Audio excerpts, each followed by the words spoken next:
মাথায় সাংবাদিক লেখা সেফটি হেলমেট, হাতে বুম। বিধ্বস্ত গাজা থেকে ক্যামেরার সামনে দাঁড়িয়ে যুদ্ধের খবর জানাচ্ছে ফিলিস্তিনি এক শিশু। বুলেট প্রুফ জ্যাকেট গায়ে জড়ানো এই সাংবাদিকের বয়স মাত্র 11 বছর। সুমাইয়া উশা, ইসরায়েলি হামলায় ঘরবাড়ি হারানো ছোট্ট এক মেয়ে।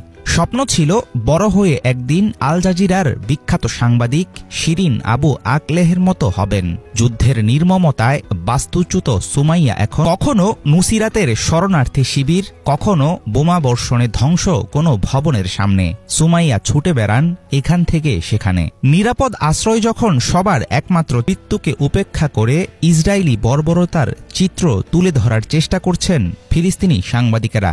চলমান এই সংঘাতে এখন পর্যন্ত নিহত হয়েছেন অন্তত 100 ফিলিস্তিনি সাংবাদিক।